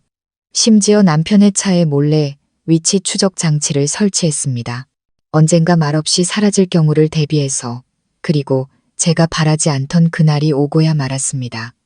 어느 토요일 오후 준호가 이상한 표정으로 돌아왔습니다. 그는 바로 집으로 들어오지 않고 차 안에서 오랫동안 앉아 있었습니다.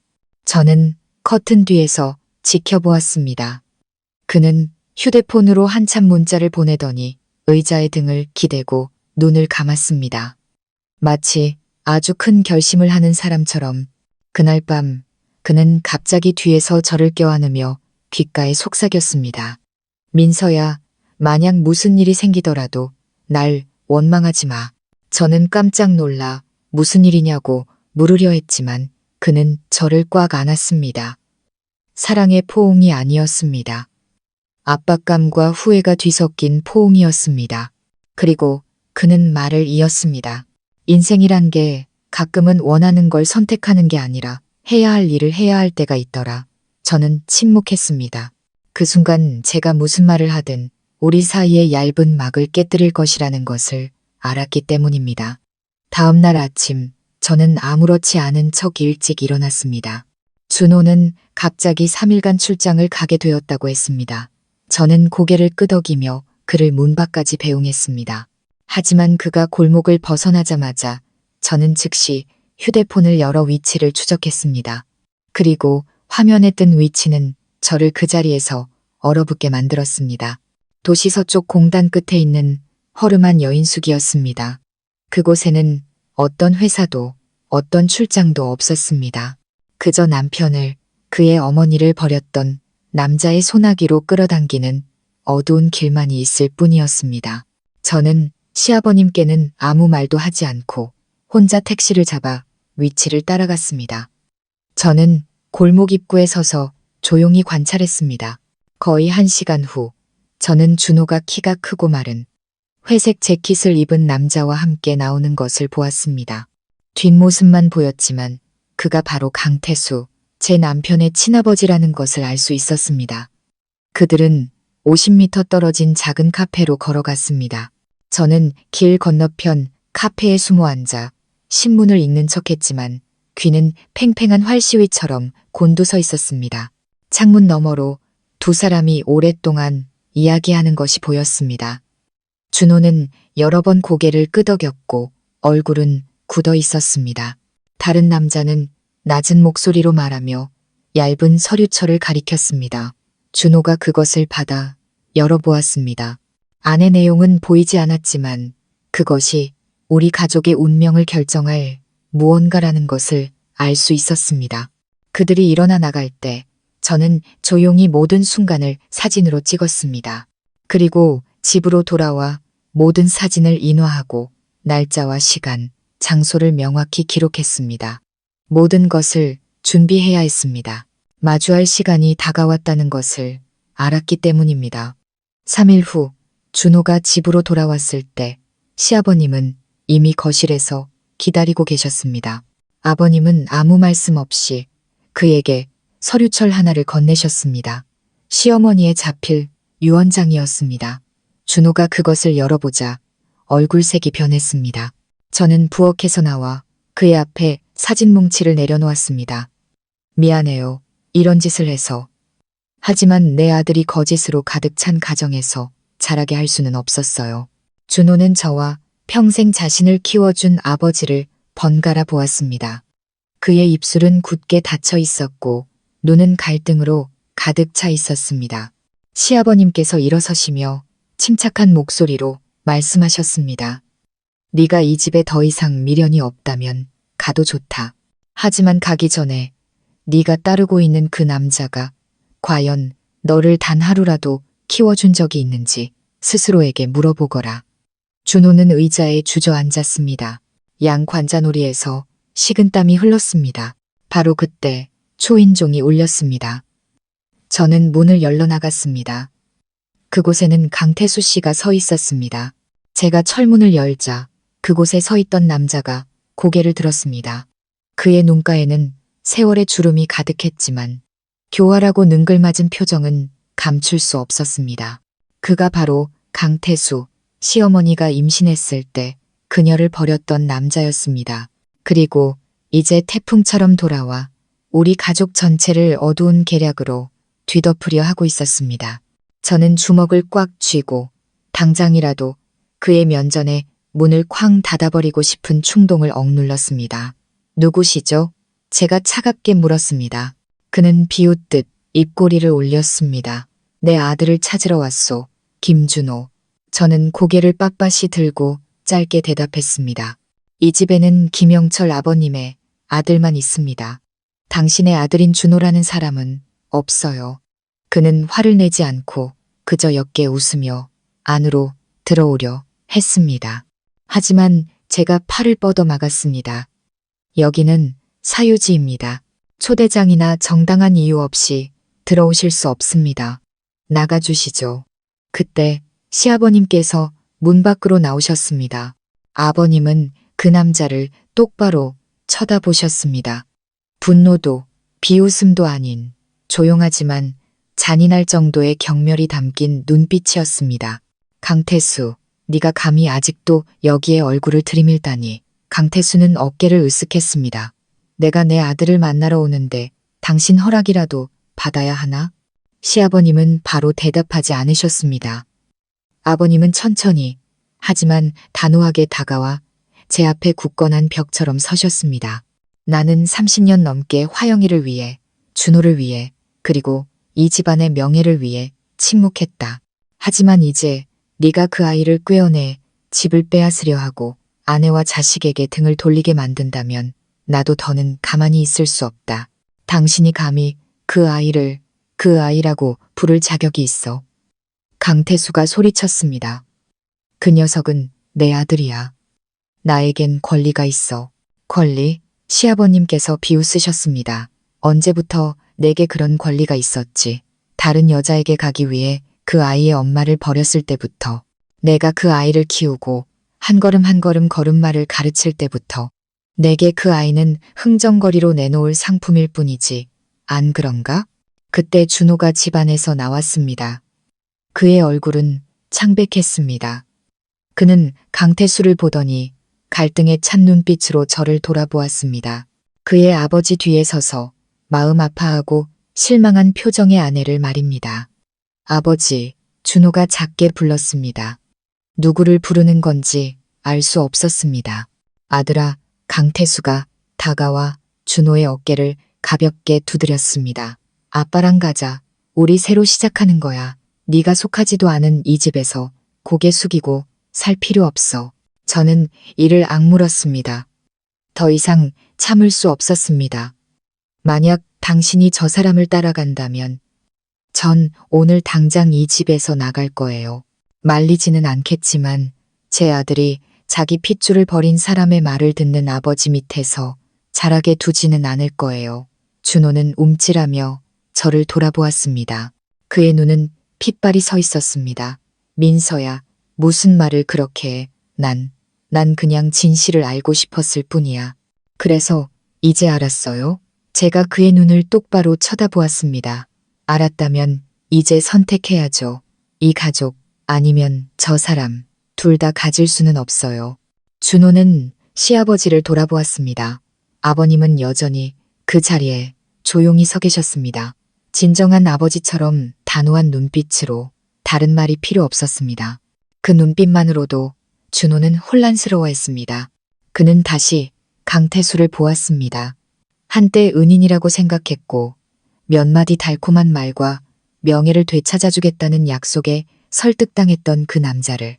마침내 준호는 무릎을 꿇었습니다. 목이 맨 목소리로 말했습니다. 죄송합니다. 제가 너무 어리석었어요. 강태수는 눈을 가늘게 뜨고 목소리를 높였습니다. 그렇게 선택하겠다고. 저 약해 빠진 늙은이랑 죽은 여자 때문에 다시 시작할 기회를 버리겠다고. 시아버님은 주먹을 꽉 쥐셨지만 아무 말씀도 하지 않으셨습니다. 저는 한 걸음 앞으로 나아가 강태수를 똑바로 쳐다보았습니다. 어머님께서 당신에게 버림받았을 때 자살까지 생각하셨다는 거 아세요? 아시냐고요? 임신한 몸으로 세상의 손가락질을 받고 친부모에게까지 외면당했을 때 유일하게 어머님 곁을 지켜준 사람이 누구였죠? 바로 저희 아버님이세요. 당신은요? 당신은 어디 있었죠? 안부 한번 물어본 적 있었나요? 강태수는 굳은 얼굴로 서 있었습니다. 저는 계속했습니다. 이제 와서 준호 씨를 데려가서 그에게 비열한 수단으로 사는 법을 가르치겠다고요? 당신에게 명예가 필요 없는 건 알겠어요. 하지만 모든 사람이 당신 같다고 생각하지 마세요. 우리는 받아들일 수 없어요. 준호가 일어나 저와 아버님 쪽으로 뒷걸음질 쳤습니다. 그는 제 손을 잡았습니다. 눈이 붉게 충혈되어 있었습니다. 미안해. 내가 눈이 멀었었어. 제발 날 떠나지 마. 내가 잘못했어. 저는 아무 말 없이 그의 손을 꽉 잡아주었습니다. 강태수는 우리를 잠시 보더니 비웃었습니다. 좋아. 아주 좋아. 하지만 기억해둬. 한번 선택했으면 후회하지 마라. 인생은 길고 내가 아직 말하지 않은 것들이 많거든. 그리고 그는 한번 뒤돌아보지도 않고 문 밖으로 걸어 나갔습니다. 그의 발소리가 완전히 사라졌을 때 시아버님은 조용히 의자에 앉으셨습니다. 아버님의 눈은 어머님의 영정사진을 향해 있었습니다. 그곳의 촛불이 마치 어머님의 영혼이 모든 것을 지켜보고 있는 것처럼 흔들리고 있었습니다. 아버님은 작게 속삭이셨습니다. 화영, 내가 당신과의 약속을 지켰소. 저는 준호를 돌아보았습니다. 그가 정말로 마음을 돌렸는지 아직 믿기지 않았지만 그의 눈에 담긴 후회와 깨달음, 그리고 고통을 보며 그가 정말로 돌아왔다는 것을 알 수 있었습니다. 저는 아이를 품에 안고 그의 옆에 앉았습니다. 마음 한구석이 가벼워지면서도 불안감이 남았습니다. 모든 것이 끝나지 않았다는 것을 알았기 때문입니다. 강태수는 경고했습니다. 그에게는 아직 말하지 않은 무언가가 있었고 저는 가장 큰 파도가 아직 오지 않았다는 것을 직감했습니다. 강태수 씨가 떠난 후 집안은 기이할 정도로 고요해졌습니다. 더 이상 한밤중의 은밀한 대화도 남편과 그의 친부라고 주장하던 남자 사이에 애매한 말들도 없었습니다. 하지만 제 마음은 여전히 평온하지 못했습니다. 불길한 무언가가 아주 가까이 다가오고 있는 것처럼 불안감이 스멀스멀 커져갔고 저는 강태수 씨가 결코 포기하지 않았을 것이라고 직감했습니다. 그가 떠나기 전에 했던 말이 귓가에 맴돌았습니다. 인생은 길고 내가 아직 말하지 않은 것들이 많거든. 저는 집안에서 경계를 늦추지 않았습니다.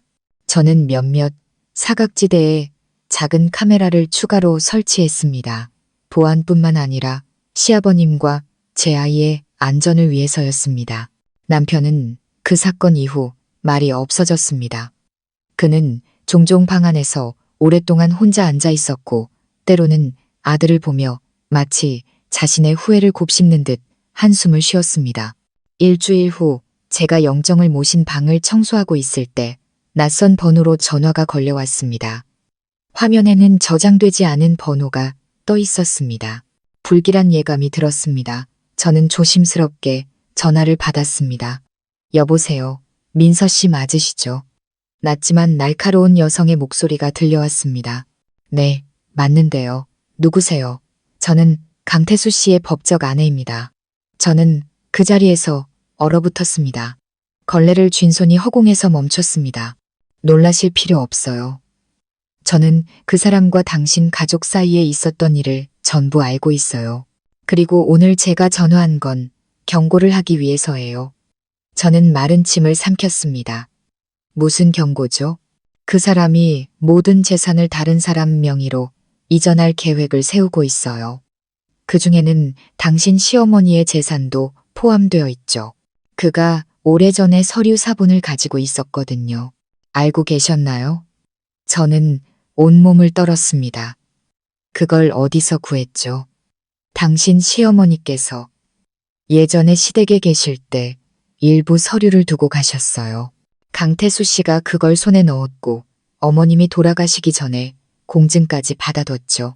그는 그걸 이용해서 준호 씨의 친부로서 합법적인 상속 재산을 요구하는 소송을 제기할 생각이에요. 법적으로 맞든 아니든 일단 소송이 시작되면 당신 가족은 더 이상 평온하지 못할 거예요. 저는 숨을 헐떡였습니다.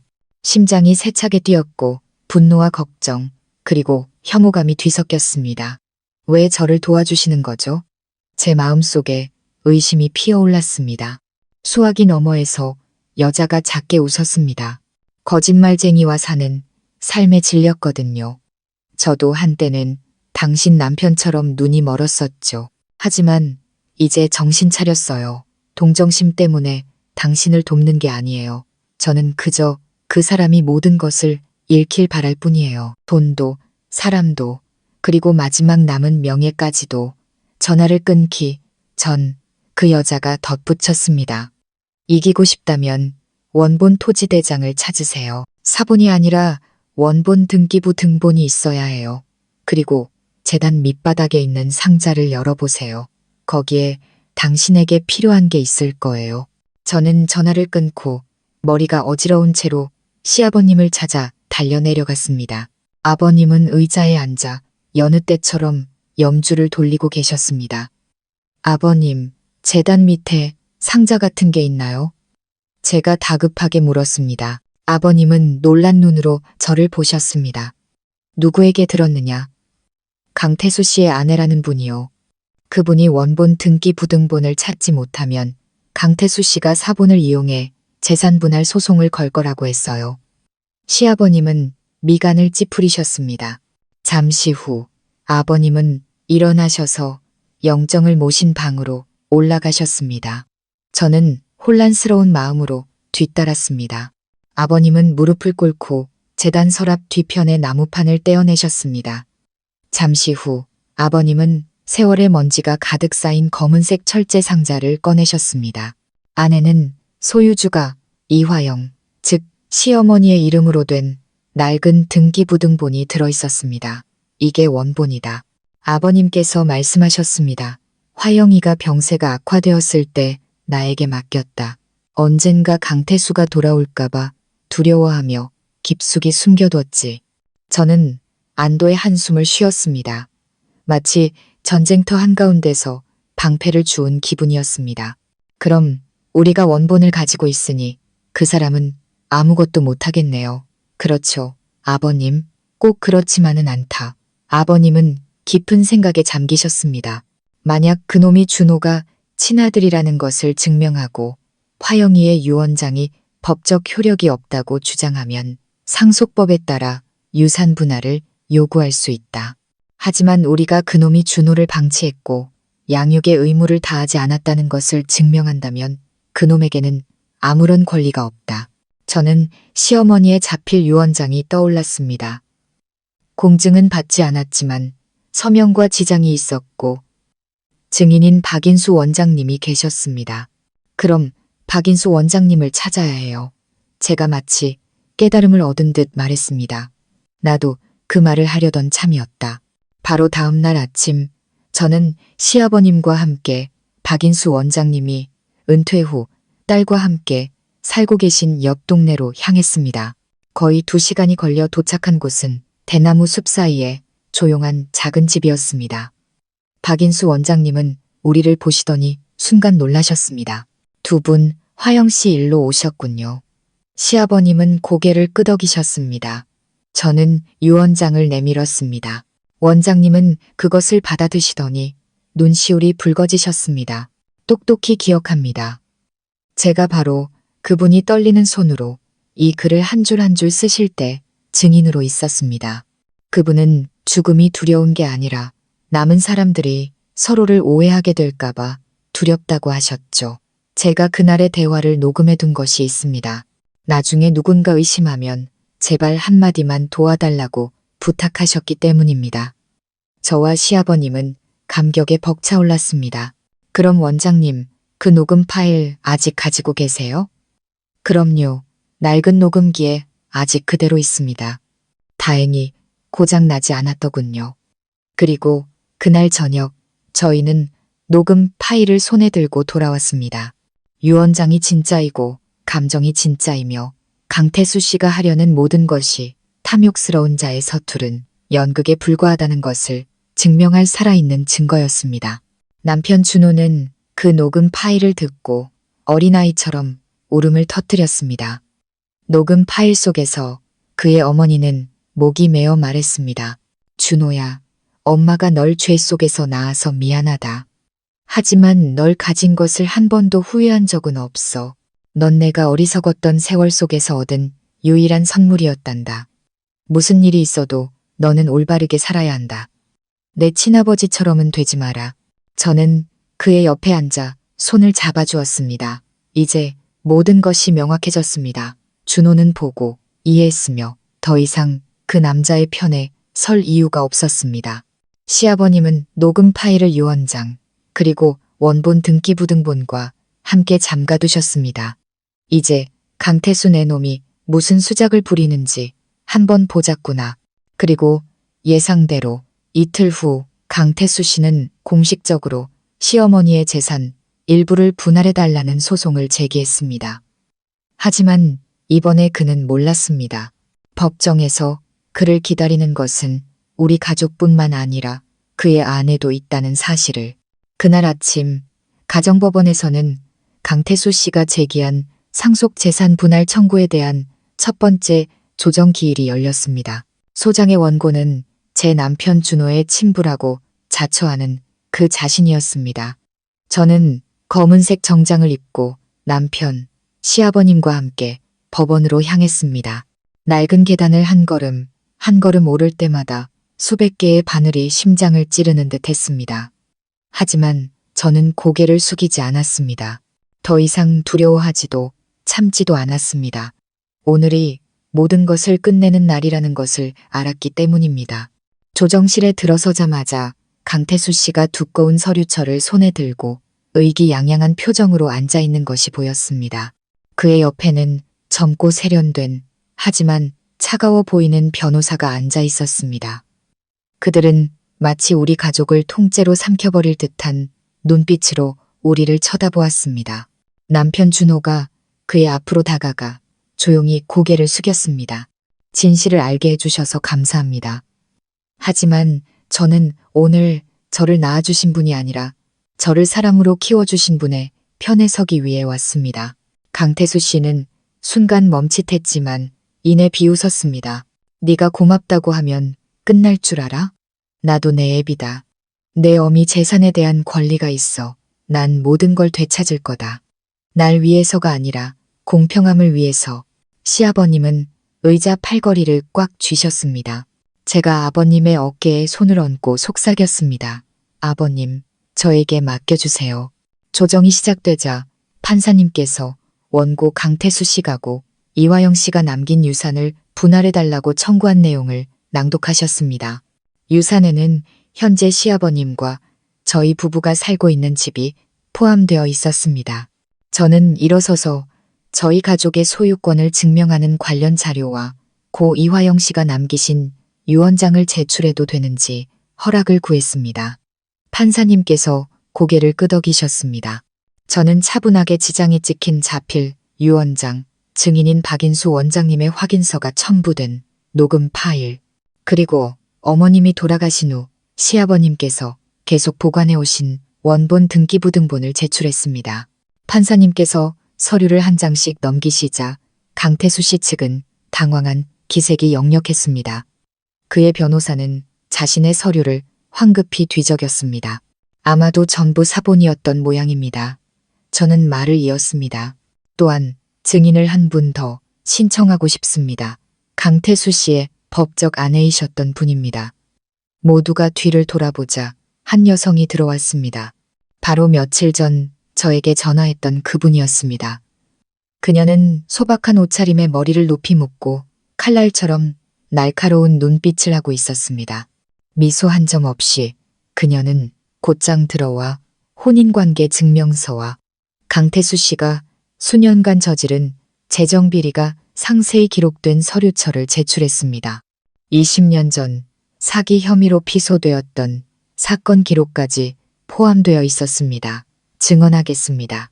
강태수 씨는 여러 사람의 재산을 갈취할 계획을 세워왔습니다. 이제는 친부라는 명분을 이용해 이득을 취하려 하고 있습니다. 그동안 이 아이를 양육하거나 법적인 서류에 자식으로 인정한 적이 단 한 번도 없었습니다. 조정실은 물을 끼얹은 듯 조용해졌습니다. 판사님께서 강태수 씨를 보셨습니다. 반박할 내용이 있습니까? 그는 손을 떨며 입을 굳게 다물고 마치 탈출구를 찾듯 눈동자를 이리저리 굴렸습니다. 저는 제 권리를 명확히 하고 싶었을 뿐입니다. 서류를 위조해서요? 판사님께서 날카롭게 추궁하시자 그는 입을 다물었습니다.